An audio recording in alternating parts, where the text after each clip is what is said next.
Fontainebleau Miami Beach or the Fontainebleau Hotel is one of the most historically and architecturally significant hotels on Miami Beach.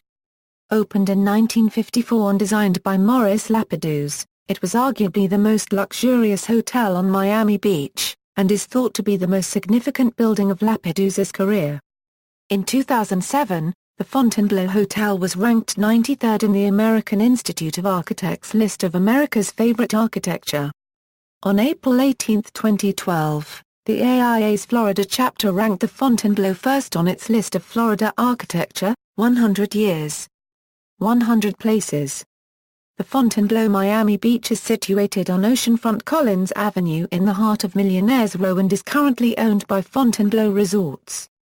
Fronting the Atlantic Ocean, the 1504-room resort unregistered trademark's most distinguishing features include 2 new towers, 12 restaurants and bars, a 40,000-square-foot spa with mineral-rich water therapies and co-ed swimming pools, and oceanfront poolscape featuring a free-form pool shaped as a reinterpretation of Lapidus' unregistered trademark signature bow tie design. History. Lapidus once wrote, only if you create a stage and it is grand, everyone who enters will play their part. He conceived of the ideas for the hotel each morning as he took a subway from Flatbush to his office in Manhattan. The hotel was built by hotelier Ben Novick on the Harvey Firestone estate. Novick owned and operated the hotel until its bankruptcy in 1977. The Fontainebleau is famous in judicial circles for its victory in the landmark 1959 Florida District Courts of Appeal decision, Fontainebleau Hotel Corporation v. 4525, Incorporated 114 So 2D 357, in which the Fontainebleau Hotel successfully appealed an injunction by the neighboring Eden Rock Hotel, to prevent construction of an expansion that blocked sunlight to the Eden Rocks swimming pool. The court rejected the Eden Rocks' claim to an easement allowing sunlight, in favor of affirming the Fontainebleau's vertical property rights to build on its land. It stated that the ancient lights doctrine has been unanimously repudiated in the United States. In the 1970s, a suite in the hotel was used by members of the Black Tuna Gang to run their operations. This is recounted in the 2011 documentary Square Grouper, which follows the burgeoning marijuana smuggling trade of the mid to late 1970s. It was at this time that large amounts of the drug were being shipped to southeastern Florida. The film goes so far as to allege that more than 90% of the United States' illicit demand was being met through such channels. In 1978, Stephen Musk bought the Fontainebleau Hotel for $27 million, rescuing it from bankruptcy. He injected an additional $100 million into the hotel for improvements and hired the Hilton Company to manage it.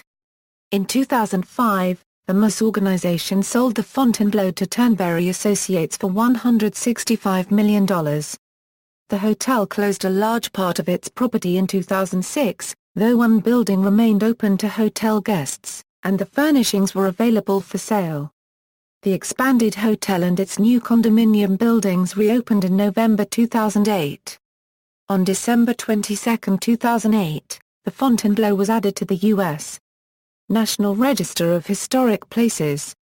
Film, television and music history. The swimming pool as shown in the 1959 film A Hole in the Head.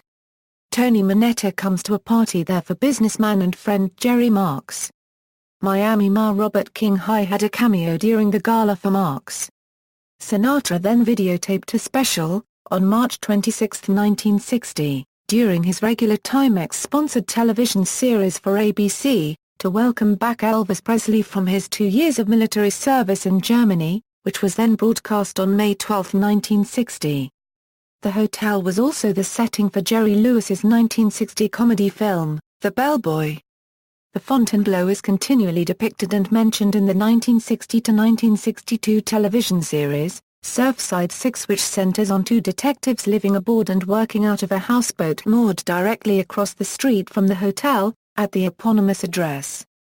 Supporting character Kaka O'Brien was an entertainer who worked at the Boom Boom Room in the hotel. Aside from establishing shots, however, the series was filmed entirely at Warner Brothers Studios in Burbank, California. The Fontainebleau Miami Beach is featured in the 1964 James Bond film Goldfinger, most notably in the sweeping aerial shot that follows the opening credits and accompanies composer John Barry's big band track Into Miami. It was the hotel where character Jill Masterton was murdered by the villainous ODD-JOB. It is also featured in the Frank Sinatra film Tony Rome in 1967. In 1979, Art Fleming hosted a revival of the old College Bowl game show, as the syndicated College Bowl 79 tournament was filmed in the hotel's La Ronde Room. It gained a second round of architectural fame by its inclusion in critic and novelist Tom Wolfe's From Bauhaus to Our House, published in 1981, which referred to the condescending way that Lapidus was treated by the architectural profession and critics. In the 1971 Woody Allen movie Bananas, the hotel is referenced when the ex-dictator Vargas flees his fictitious country San Marcos in a plane and calls the Fontainebleau to reserve a room. The hotel, predominantly the pool area, was featured in the 1983 film Scarface. Other movies filmed there include Go For It, Police Academy 5, Assignment Miami Beach, The Bodyguard, and The Specialist. The Fontainebleau was seen on The Sopranos in the season 4 episode Calling All Cars. The Fontainebleau was also the location of the Bravo television network's show Top Chef for the third season in 2007, and an episode of FOX's The O.C. The hotel was the location of the Victoria's Secret fashion show in 2008. From May 5 for Euro 9, 2009 Regis Philbin and Kelly Ripa broadcast their talk show Live with Regis and Kelly from the Fontainebleau Hotel, primarily from the pool area.